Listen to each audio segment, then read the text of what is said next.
I think we're ready to start our next session of the day, and it is an enormous honor for me to present our next speaker. Professor Hutchinson has had enormous contributions in several fields, from fracture mechanics, plasticity, shell theory, and higher order theories. For me, his papers have been some of the first papers I've ever read, and among the papers that introduced me into the field. And I think probably for many of the people sitting today in the audience, added to that, many of his students have gone on to be some of the leaders in our field today. And without further ado, I would like to let him speak about shell buckling, the old and the new. And let's welcome our next speaker.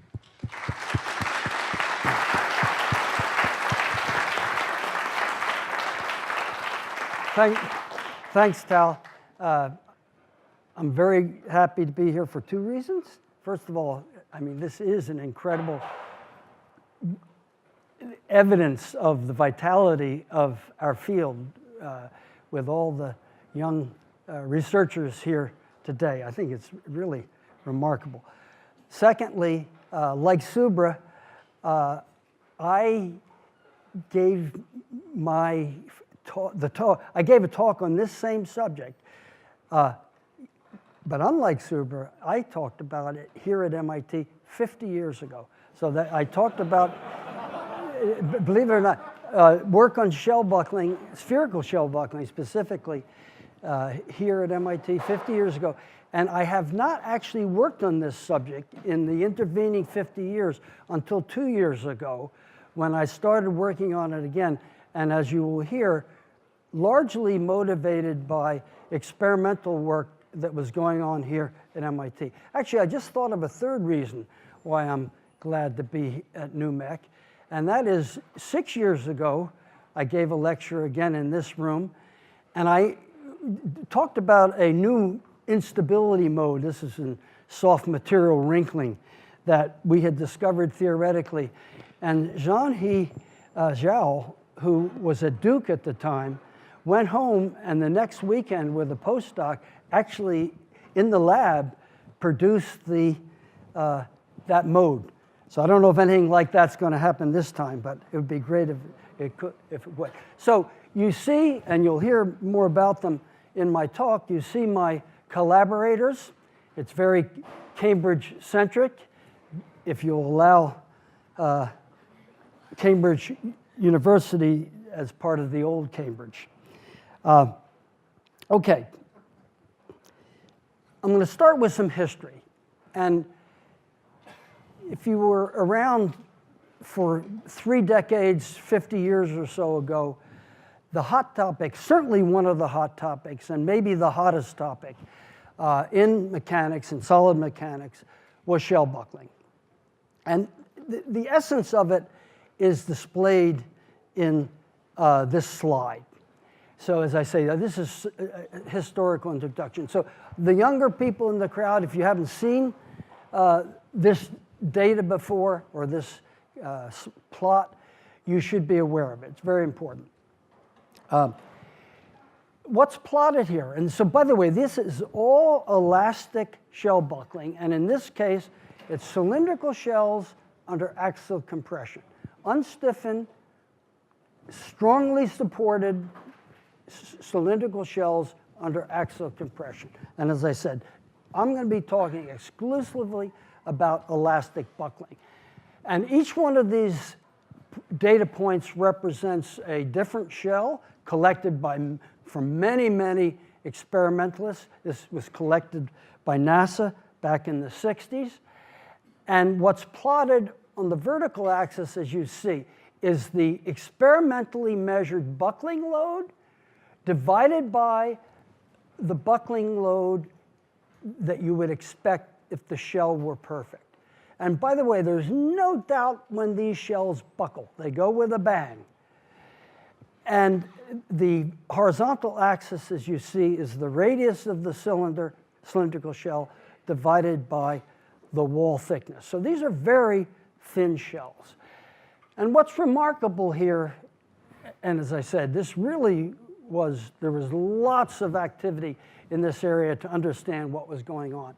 What's remarkable here is that the buckling load of the axial shell is way below the prediction you would expect for a perfect shell. If these were columns or plates, and you made a plot like this, the data would all be up here. So this reflects the imperfection sensitivity, and this is a nonlinear aspect of buckling. And the data, by the way, there's not as much of it, but the data for cylindrical shells, for spherical shells under external pressure is very similar in character. So I'm going to be talking about this. And here are there are many people contributed, but here are 3 of the major contributors to understanding what was going on here. By the way, there were a number of people in the field who thought the problem here was the fact that the shell theory being used was incorrect and that the prediction for the perfect shell was not right. That was not the issue at all. It's the nonlinear buckling behavior. And I included 2 plots here, or figures, that show the mode. Now, you never see this. Well, you might see something very similar if you took a high-speed film of the buckling process. As I say, it's a dynamic snapping process. The reason you see this mode, and that's kind of the initial mode that sets in, is because there's a mandrel inside, a cylindrical mandrel, and there's just a small gap between the shell and the mandrel. So as soon as it buckles inward and hits that mandrel, it arrests. And that's why you see this arrested mode. But an axial shell in a test, and this is in a test machine, and I want to point out that this has been tested in what we call a rigid test machine. That is to say, the test machine is very stiff, and what you're essentially doing is imposing the end displacement on the shell. If you you're going to see why this is important. If you put a load on the shell, as you do if you step on a beer can, it would smash to flat as a pancake. So this is typical of the collapsed state and where you see well into the nonlinear range, the long wavelength mode. Again, just to pick up on this, and this makes contact with the presence, things that, I forgot to say one important thing. So back right around 1960, NASA drew this line, this curve, through, not quite all the way down, but almost down through the data. And that is the knockdown factor. It still is used today in almost all the codes for designing cylindrical shells under axial compression and also spherical shells under external pressure, same curve. That's empirical. And that still is in the codes today. So that motivates the following remark. I want to first point out that we haven't talked about the imperfections. You'll hear more about them. And it's geometric imperfections. Undulations, the most important ones are undulations of the middle surface of the shell. Today's codes, the ones we know and love, like Abacus, ANSYS, others, if you input the geometry correctly to those codes and boundary conditions and so forth, plus the imperfections, they will compute the buckling load accurately. They could reproduce pretty much to within a few percent anyway, all that scatter we saw, if you put in the right imperfections. So NASA is fully aware, and by the way, similar activities are going on to what's described here in Europe. They're very much aware of this, and they're also very much aware that for many of their structures, that empirical curve is just too conservative. So here's what they've got a program to do. They're attempting to rationalize the codes and get away from the empiricism. So in particular, their program involves measuring the imperfections of the actual shells, of course relating them to the manufacturing process. So there's one of the leftover, I think they have 6 or 7 shells left over from the shuttle program, and so they're carrying out this program with these shells. Inputting these imperfections into the codes they use, they're going to calculate the buckling load, and they're going to verify that they can predict it by doing actual tests. These are serious tests, as you can see. And by the way, there's some lovely videos of these tests on YouTube. I think you find it under NASA shell buckling. Hilleberger is the man at NASA in charge of this. So, so we're, I'm now talking about the old part of shell buckling, but as you see, there's definitely new structural aspects. This is just an advertisement for the paper I did with what I like to call the MIT buckling group, headed by Pedro Reis. And this makes the point that we're talking about a wide range of scales here. A lot of the activity that's the new activity that's going on in shell buckling is actually being conducted by biophysicists. I've got a physics colleague at Harvard who's done some very nice work on spherical shell buckling. The reason being that a number of the viruses are spherical or nearly spherical. So there's an enormous range of scales where this has structural application. Now, the development, which has been here at MIT, that really has made a difference in terms of new experiments, is illustrated very briefly here. I do not have time to talk about it in any detail. You'll get a sense of it. But using soft material technology, the MIT group, headed by Pedro Reis, can make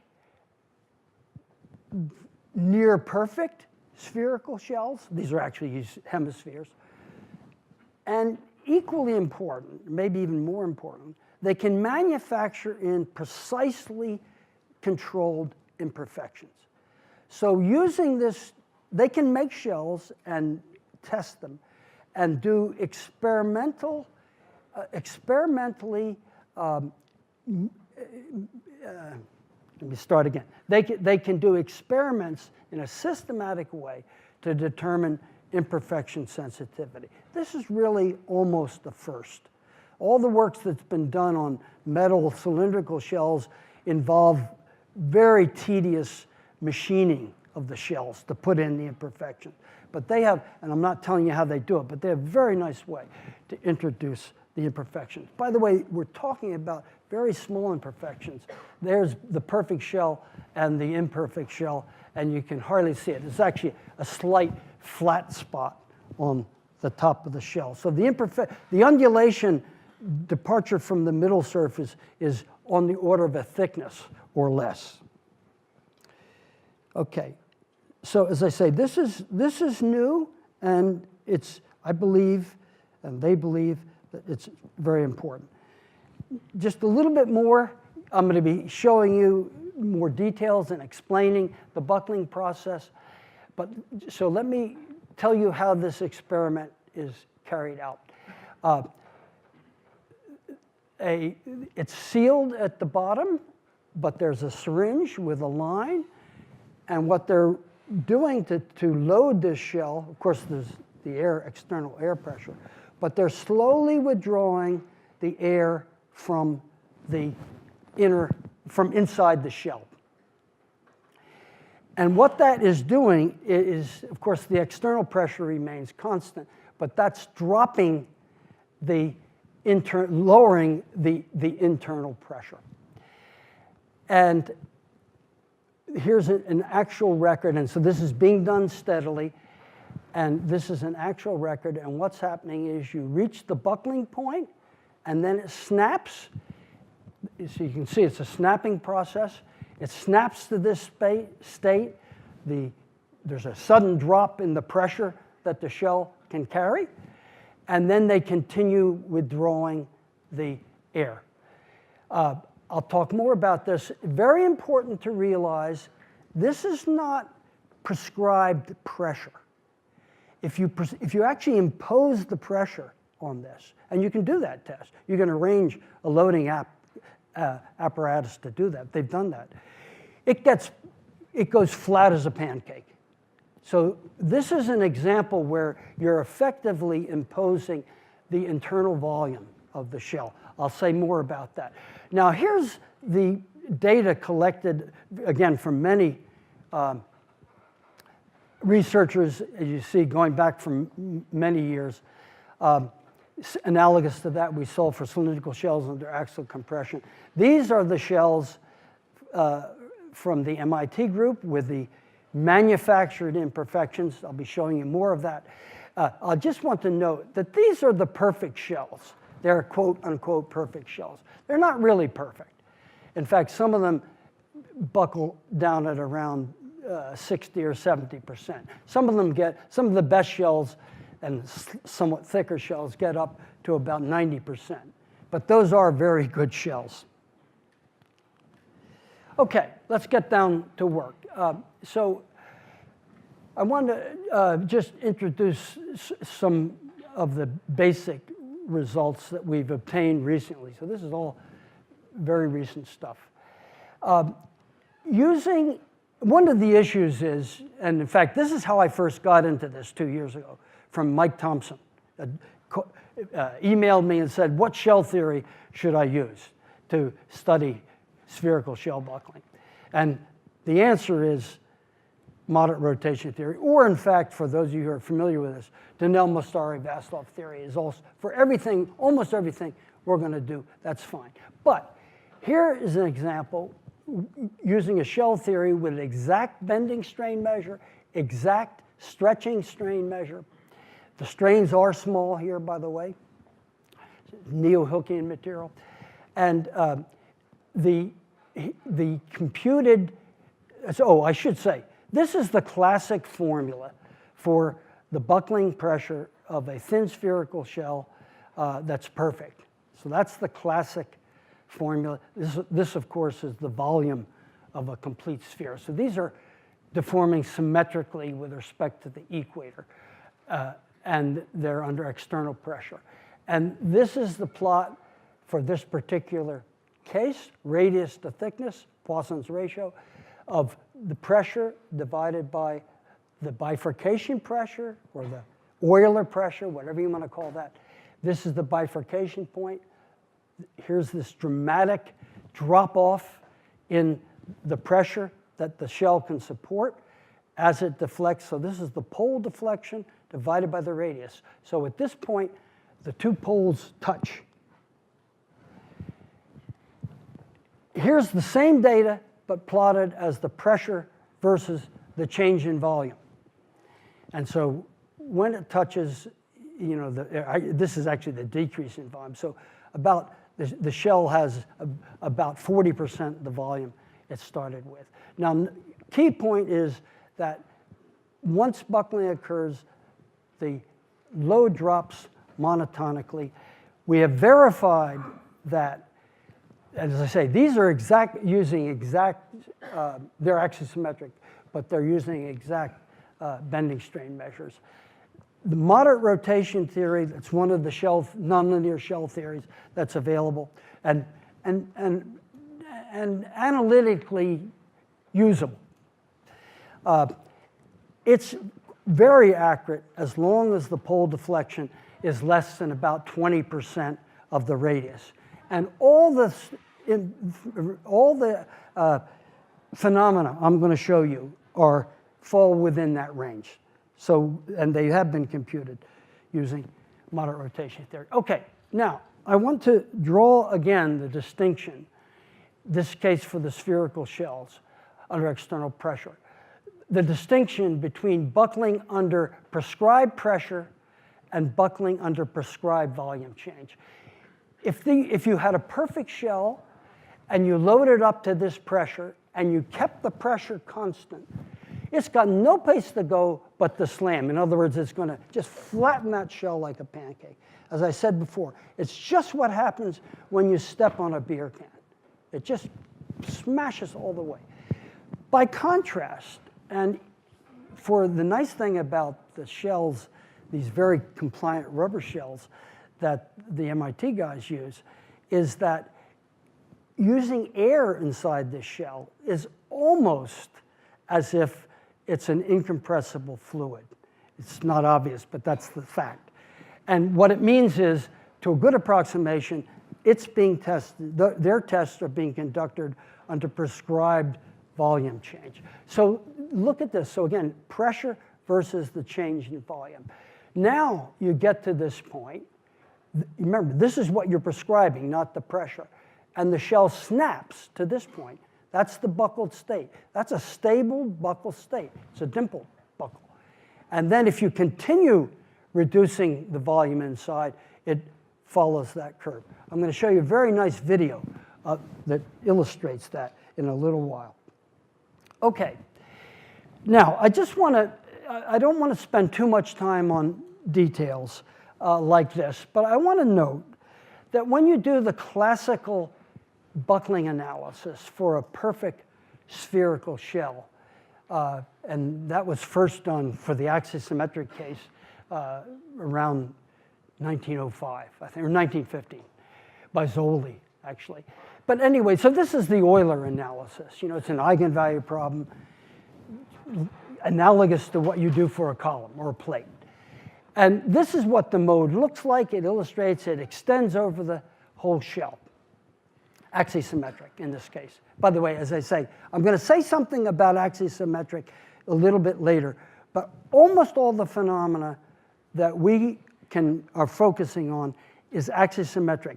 50 years ago when I worked on this, I firmly believed that you couldn't get the essence of this phenomena if you limit yourself to axisymmetric behavior, but it's not true. You can. Again, that's a recent discovery, at least for me. But another discovery is the following, and it's illustrated in this plot. This is the result of a full nonlinear calculation. I'm not going to bore you with any equations or talk much about the numerical analysis, but let me just say this. For elastic axisymmetric buckling of a spherical shell, the system of equations is a sixth order, of course it's nonlinear, ODE system.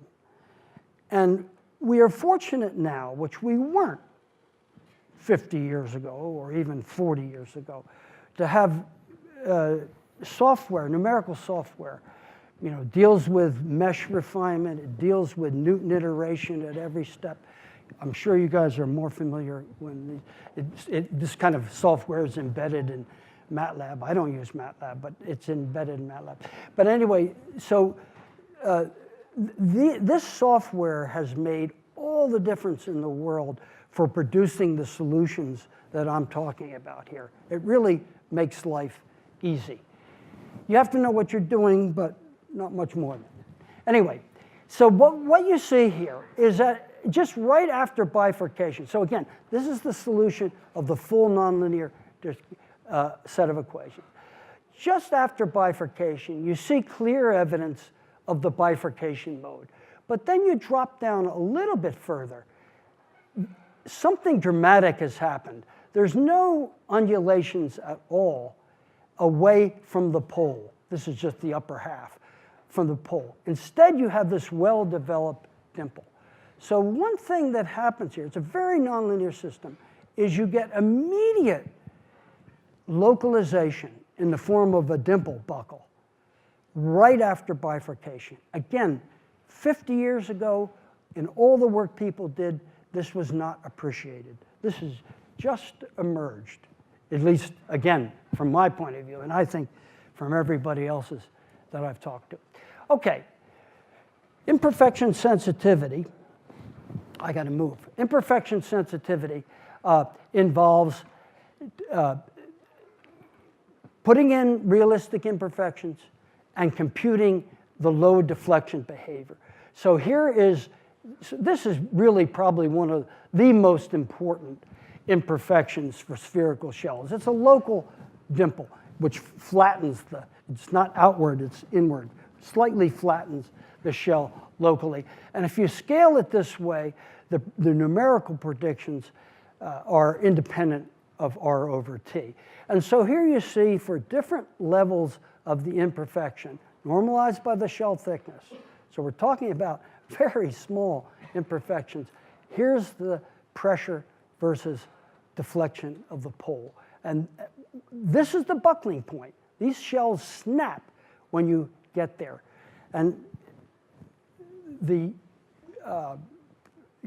so summarizing that again, but plotting it now as the maximum pressure, that's the buckling pressure, normalized by the perfect result. As a function of the imperfection amplitude, there's the imperfection sensitivity curve. Again, independent of R over T with that scaling. The shell theory tells you that. Again, one thing we have just recently found in this work in the last year or a year and a half ago is that if you go beyond this, nobody ever went beyond this. I never went beyond this. One, it plateaus out. And here are the MIT experiments, whole bunch of different shells. Each one of these is a different shell where we analyze the shell with the right shape and amplitude of imperfection, and you see there's quite remarkable agreement between theory and experiment there. So this drives home, oh, and I want to make one other point. The MIT, one of the MIT bucklers, Francesco Jimenez, he reproduced all these calculations that I did using my ODE approach using abacus. So he actually used elements through the thickness. And in all cases, the agreement between these two seemingly different approaches, so he didn't use a shell theory, he used a finite element model of a shell. But the results agreed within better than 1% over the whole range. So as I said, this drives home the point that you can compute the buckling loads if you put in the imperfections properly. So I think this is this MIT set of experiments here is one of the nicest, maybe the nicest experimental imperfection sensitivity that we have. So let me, before I play the video here, let me explain what you're going to see. You've heard the story. So here up top is the pressure versus the change in volume. And remember, actually this one does have water inside. So, but the air is not much different. So, and it's an almost perfect shell. So what you're going to see is it loads up to A, then that's where it buckles, it snaps down to here, and then they're going to continue withdrawing fluid. And you're going to see the dimple, this axisymmetric dimple, circular dimple, grow. And in fact, it does bifurcate way out and becomes a square. But we're not interested in that here, but I'm going to show it to you. I don't know how to get it out of the video. And then they start pumping the water back in with the syringe. And you come, this is all stable, you come all the way back here, and then it snaps back to the perfect state.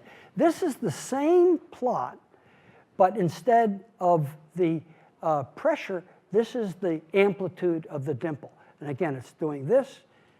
So this is an elastic system with hysteresis. Oh,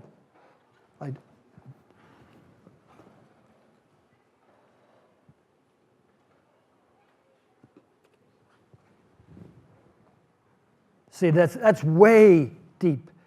That we've done the non-axisymmetric bifurcation, but that's way deep into the nonlinear range. I'll do that once more.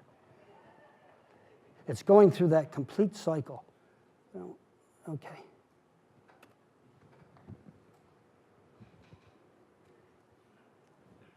Pop back. Okay, good. Well, that's all old stuff, but as I say, I hope you agree that there's new things there. But this is new. And it's been, as I indicate there at the top, it's been promoted by Mike Thompson, my co-author particularly, and a group of nonlinear dynamics guys in Europe.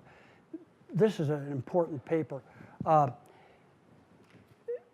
So this idea, this avenue of pursuit is about 10 years old. And here's the point, and I want to emphasize there's no question that for these kind of structures, imperfections determine the buckling load. But there's another question you can ask, and this is at the heart of what they're proposing. Suppose you have one of these structures loaded. Ask the question, how robust is that structure to random disturbances or extraneous loads? And they have said or proposed, it's not clear that this will be useful, but I think it's a very good idea. They have proposed that to answer that question, you need to have a sense of the energy barrier. What's the energy barrier? The energy barrier, this is a conservative system. The energy barrier is the energy in a given loaded state, is the energy you need to supply some way to drive the shell over buckling. And we'll talk about ways to do that. It could be an impact, could be a probe. But the energy barrier itself is something that one can calculate, and actually that's what you're seeing here. Now I have to say immediately, of course, energy barriers are not new. In thermodynamics and in material science, they've been around forever and play an important role, and it's usually thermal activation that produces from the driving force from one state to another. But in shell buckling, this is new. And so let me start over here just very quickly. We've already indicated, so this is pressure, schematic pressure versus change in volume. This is for, imagine a perfect shell. We've talked about the fact if the pressure is prescribed, so here's the unbuckled state, here's the prescribed pressure, here is the state, the equilibrium buckle state, and there's only one. Beyond that, it just collapses. And that's unstable equilibrium. Similarly, under prescribed volume, of course, there's everything in between. That depends on the compliance of the loading system. But at the other limit of prescribed volume, here is the unstable equilibrium point, and this is the stable dimple buckle. Okay, the energy barrier is the difference, whether it's prescribed volume or prescribed pressure, is the difference between the energy of the system, so you have to include the loading, the energy of the system at A, whether it's this loading or this system, and the energy in the unbuckled state. And we can calculate that, calculate it accurately. And that's what's plotted here. And it's plotted in such a way that this curve for the sphere, it's done on, I'll say something about this, it's done under prescribed pressure in this case. But this is independent of R over T and Poisson's ratio. So that's a universal curve for the sphere. I will just say, take my word for it, that there's almost no dependence on whether it's prescribed pressure or prescribed volume change. The only real difference, main difference is, as you can see here, for prescribed volume change, there is a lower limit below which there are no buckled states. So if the volume change is less than this, the energy barrier is infinite for that loading. It's not the case for prescribed pressure. Okay, I've also included the result, very important paper, I think, and these were applied math guys who actually, I'm so impressed by their appreciation of shell theory and buckling. Anyway, this is for the cylindrical shells. There's issues with this calculation. The boundary conditions, I think, really aren't what they should be, but this is an important result. And the major thing is that the trend, and even quantitatively, is not very different. Now, what's the qualitative take-home from this? Of course, one needs to put in numbers and compare with actual loads and disturbances. But I think it's pretty obvious there is a take-home. Even if you could make a perfect spherical shell, I do not think you would want to load it, say, within 20% of the buckling load, because the barrier, just qualitatively, or relatively speaking, is so tiny. By contrast, if you're down here around 20% of the buckling load, and that is about the NASA knockdown factor, that's tantalizing. If you're down here around 20%, then the energy barrier becomes very large, at least relatively speaking. As I say, one needs to put in numbers. We haven't done this yet to really try to assess this. Okay, I've got 2 more slides. Now, some very interesting things are going on, again, here in Cambridge, and these guys, Emmanuel Varro and Shmuel Rubinstein are at Harvard. Tobias Schneider is now in Switzerland. The Harvard guys, and they were motivated by that paper, the first paper I mentioned, are loading, as you can see, Coke cans. These are rigid platens, so you should think of this as prescribed displacement of the ends. And they're putting it at different loads, and they're then probing from the side to trigger buckling. I'm not going to spend much time, by the way, this is all elastic buckling. When it collapses, it may see some plasticity, but the buckling process itself is elastic. They can repeat it many times. And so here you see the probe force versus the probe displacement at different values of the axial compression. First of all, note that this shell buckles at a little bit over 1,000 newtons, and the probe forces we're talking about are 1,000 times less. Very, very interesting.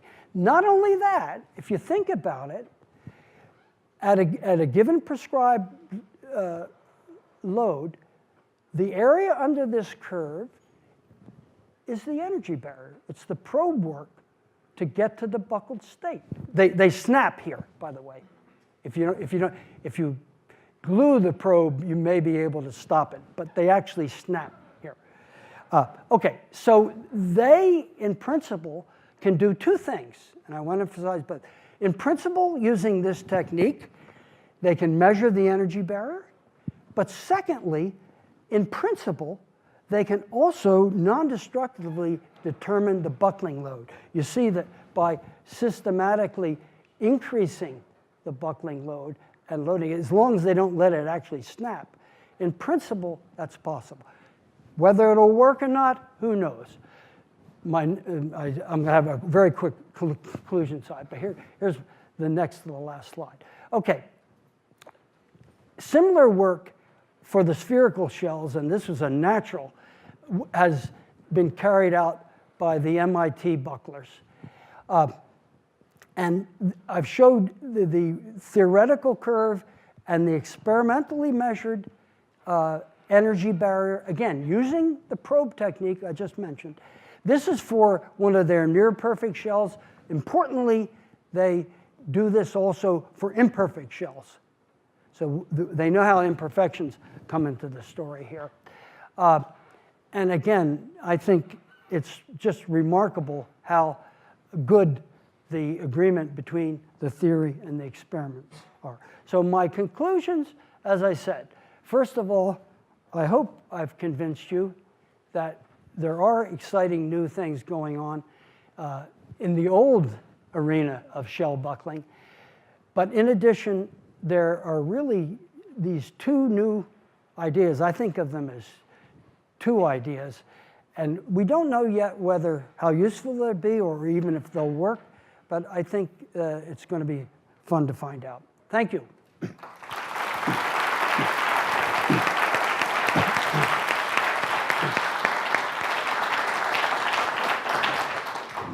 Thank you for that incredible talk. Do we have any questions?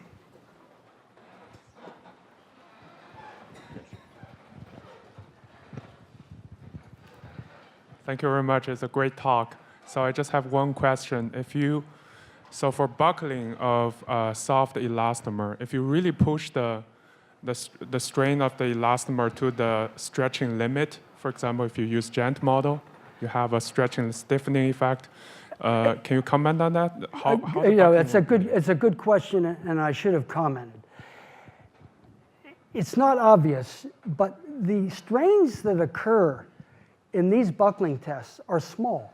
They're only on the order of all the action. Of course, if you flatten it, they spring back, but then the strains aren't small.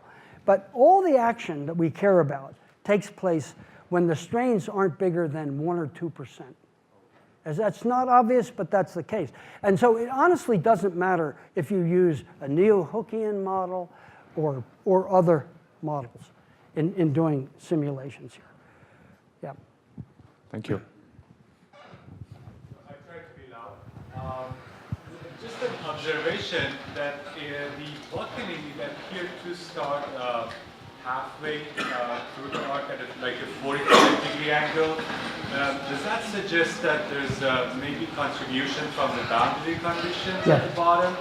And also like probing at the top, how are you going to compare these two energies? Okay, you've got two questions there. And I should have commented that, yes, when you saw in that video for the quote-unquote perfect shell, that it didn't actually buckle at the pole. It was off a little bit. But there's no influence of the boundary conditions there. Maybe a tiny, but so see, this localization means that it can occur almost everywhere. And in fact, if I showed you that video again, you'd see that buckle actually, as it goes away, it actually wanders a little bit in position over the shell. But that's because energetically, it really doesn't care where it is. But there are imperfections there. They're very small. The second question you ask is harder. And I think it's the key thing that, and these guys are interested in this and it needs to be worked on. What happens if you don't probe the shell in the right place? So the MIT shells are very nice in that respect because they know where the imperfection is. For the imperfect shells, they know exactly where they're at the pole. And so they have very nice data on that. But they've also played some games, imperfections at the pole, and they probe it here. And then the probe doesn't see the imperfection. It thinks the shell is perfect. So there are issues with probing. Actually, I am not all that optimistic that we'll be able to use probing as a non-invasive technique to measure the buckling load. But so as I say, I separate in my mind the distinction between the energy barrier, which measures the robustness against extra disturbances, and the probing effect. Thank you, John. Thank you for your extremely interesting talk. And I have one question about it, that because I know the experiment did by the Peters group, and actually the shell is almost perfect, but actually the thickness is not a constant. It varies from the top to the side, like around 10% there's a variation. Whereas this variation just affects the buckling stress. And have you take it account in your theory? I'm not sure I understand your question. Yeah, because I mean the shell in the experiment, yes, as the thickness is not a constant, because the current just the spherical seams, and the thickness actually, I read their papers, the thickness is changing around 10%. The top is the same as the one. You're talking about the thick. Well, yeah, the thickness, in principle, thickness variation is another imperfections. Yeah. But for most shells, practically speaking, that's not an issue because, you know, the manufacturing process, if you think about it, can get the thickness quite accurately. It's the geometric. But now, With respect to the MIT shells, they are somewhat thicker Yeah, around the equator. Yeah. But the equator's clamped. So that has no effect on what's going on over almost all the shell. So my answer is that that has no effect. If up here you had thinner regions, that would be an imperfection you'd have to take into account. Okay, thank you. So one quick question. Do we have imperfect shells that are better than perfect shells? So is it possible to seed imperfections in a way that you make the shell better? To seed. To seed Oh, imperfections. that is a good question. And as a matter of fact, you should look at some papers very recently published or being published by Sergio Pellegrino. Yes. And he is trying to do exactly that. So, and in particular, and he uses modern techniques to make carbon fiber shells. So he has made cylindrical shells with what he calls imperfections. Actually, I call them corrugations. So I think it's a stiffening effect, but there's no question. It's very nice with interesting potential. He's also been looking at spherical shells with quote unquote imperfections. And they are imperfections. And I don't know the outcome of that fully yet, but he claims that he can improve the shells. Yes, so that's a very good question. Yeah, I could say more, but I think that's enough. I'm sorry, I think we're out of time. Last one. Okay. Some years ago, You get local priority. Thank you. Some years ago, Lorna Gibson here at MIT, she was doing also buckling analysis, and I remember an experiment where she also had something like a Coca-Cola can, but filled with a foam. She at the time was interested in the effect of buckling in plants, let's say cellular materials. And the presence of the foam, which was much softer than the can, made a huge difference in the buckling growth. Absolutely. Yeah, absolutely. Yeah. And look, it's related to the fact, as I said, you know, a can can take, I'll use pounds, can take almost 300 pounds before it buckles. To trigger the buckling, less than a pound triggers it. So what that's telling you is if you can somehow support the walls of the can, it can enormously strengthen against buckling. So I guess the purpose of what the shell that you're using, whatever you're going to use it for, may affect how it will buckle ultimately. Yeah, yeah. Thank you. Want to give you this Okay. token? Great. Thanks. Thanks, everybody.